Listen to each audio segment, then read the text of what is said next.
In the evening, I pour myself a whiskey and try to relax. At that moment, I remember to grab some ice from the fridge. When I open the fridge, I find a pack of drugs. I mock Amanda, saying, "You use more drugs than Snoop Dogg." Amanda replies, "I only drink whiskey." In my mind, I think, my house has turned into a whorehouse. I get angry. But whose drugs are these? Amanda shouts, "Go f*** yourself!" We start blaming each other. A typical family fight. Amanda gets angrier and yells, "I was happier at the strip club before I married you." In the middle of our fight, the yoga instructor appears and says, "Hey, Michael, why don't you relax with some yoga?" Nah, go f*** yourself. At that moment, I catch my little son walking toward the fridge. "Is this yours?" I ask. My son swears at me, saying, "Give me my herb back." I snap, "What the f*** are you saying, you little sh*?" My wife then yells at me, "This is all your fault, Michael." Just then, Trevor walks in. I'm shocked. Trevor greets me. "Hey, Michael, what's up?" I respond, "How are you, Trevor? I thought you were dead." He just says, yeah. Trevor starts talking about how I left him in a bad spot and now live like a king. I tell Trevor that I was put into witness protection before I left him. Knowing how crazy Trevor is, I try to convince him that everything is in the past and he should forget it. At that moment, Trevor turns to my wife, Amanda, and starts talking to her. He says he missed her. Meanwhile, he also makes some comments about my wife. He doesn't forget to tell Jimmy that he's gained weight. Trevor won't shut up. He keeps messing with everyone in the house. Then, it's the yoga instructor's turn. Trevor walks up to him and takes a deep sniff. "Oh God, what kind of creatures do you create?" He sighs. "Damn, this Trevor is a real." The conversation eventually shifts to Tracy. Trevor asks where she is. My dear son Jimmy immediately spills the beans. He says Tracy joined a talent show. When Trevor hears this, he gets furious and yells at me, "Your daughter is about to get humiliated and you're still sitting here drinking whiskey. Come on, let's go save Tracy." Scared of Trevor, I go along with him to rescue Tracy. We hop in the car and head to Maze Bank, as Jimmy told us. On the way, I talk to Trevor about old times. We blame each other for everything. Finally, we arrive at the Maze Bank building. I park the car, jump out quickly, and follow Trevor. As soon as we enter, we start looking for Tracy, but she's nowhere to be seen. Then, an employee approaches us and asks for our names. Trevor grabs him by the throat, slams him to the ground, and demands to know where Tracy is. The guy points us in the right direction. We keep running. We push through the contestants backstage. One of the performers finishes their act. The host comes out clapping and introduces the next contestant, Tracy. Tracy DeSant, dancer, but she also likes acting, modeling, and working with children. That's beautiful. "This is my daughter," I interrupt. When Tracy sees me and Trevor together, she gets so excited that she practically jumps for joy. She runs to Trevor and hugs him. Then, she quickly rushes back to her performance. The music starts, and Tracy begins to dance. As she moves, I start feeling like a total pimp of a father. My daughter strips down to her underwear right in front of us and keeps dancing. The host starts dancing toward her. I see things a father should never see. Trevor asks, "Are you going to do something about this?" I run up, shove the host off my daughter, and slam him to the ground. Just as I'm about to beat the shit out of him, security arrives. They tackle Trevor. The host escapes. We leave Tracy behind, bent over, and chase after the host. Now, I take control as Trevor. The host jumps into a red Prius. I spot a truck and yank the driver out. I start chasing the Prius. The game throws obstacles at me. The Prius keeps slipping through gaps. Driving this truck is a real pain in the ass. I try not to lose him. He's right in front of me. He runs a red light, breaking every traffic rule. I use the train tracks to try and cut him off, but we end up in a huge crash. When we crush his... crap! After a long chase, we finally catch the Prius on the highway. Realizing he's about to be caught, the host swerves toward a canal. We follow him. After flipping 10-15 times, we find ourselves in the canal. The road is a dead end, and we trap the Prius. We get out of the car and grab the host near the canal. Seeing us coming, the host begs for his life. I tell him he has to do exactly what we say if he wants to live. I order him to take off his pants. "Feel like you're in the competition and start dancing now." The host starts dancing. I'll dance. Good. All right, now drop it like it's hot, all right? I want to see you get nice and low. Come on, lower, lower, come on. While dancing, he stumbles and falls, begging us not to kill him. I tell him I recorded everything on video and threaten to release it if he steps out of line. Anyway, the mission is over. I part ways with Trevor and go on my way. Just then, Dave calls and says he wants to talk. He gives me an address, and I start heading there. I leave Franklin and head to the FBI building to meet with David. On the way, my daughter Tracy calls me. I ask her how she is. Tracy gets angry and says, "How am I? You ruined my life. You stopped me from winning the competition." I enter the city and park in the city center. I walk toward the FBI building. Though it's called FIB clearly, Rockstar took precautions to avoid lawsuits. I approach the agents wearing just a tank top. First, I meet Steve. He says he knows me. Then he turns to Andres and says, "This is our guy." Dave introduces me as Mr. K. I respond with, "Nice to meet you." We start talking. Steve tells me to respect his team. I say, "Sure, I will, but which one of you should I start with?" Steve then grabs me by the throat. How about starting with me first, he says, belittling and threatening me. Steve reminds me of the photo David showed me and tells me to rescue the person in the picture from a building full of agents.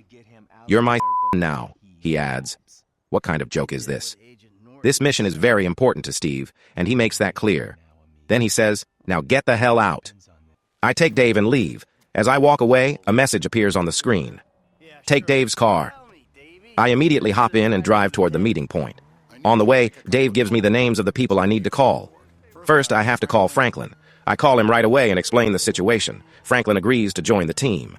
When I find out that Trevor was added to the team later by Dave, I get furious. When we arrive at the meeting point, the team is already gathered. As soon as we get there, Trevor starts causing trouble. Classic Trevor. He starts mocking everyone. That's Trevor, my best friend. That's Franklin, the son I always wanted. I introduce Franklin to Trevor. I ask Trevor to fly me to the building and ask Franklin to cover me. The team understands the mission, and everyone takes their positions. I put on my mission outfit and return. Trevor is surprised. Crazy Trevor pilots the helicopter. We take off toward the mission site. As the sun sets, we approach the building. I tell Trevor to bring the helicopter closer to the rooftop where I'll be dropped off.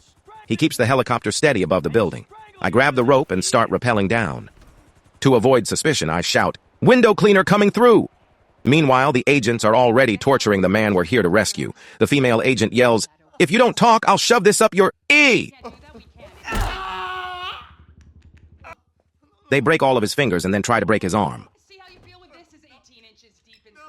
I watch for a moment, then jump through the window to rescue him. As soon as I enter, I point my gun at his head and tell Franklin to cover me. Franklin switches to sniper mode. 6 flow. I got. Help me! Slow down! Put him down, people! No! I find myself in an intense firefight. I take down every agent that gets in my way. I tell Trevor to pull us up. He quickly lifts us with the helicopter. All the police helicopters in the city are now on high alert. Franklin starts taking them down with a sniper rifle, but we still can't shake them off. The police helicopters are on our tail. Tell the kid to stop shooting at us! I start shooting, trying to take them down. Go to the right! Oh, fuck this!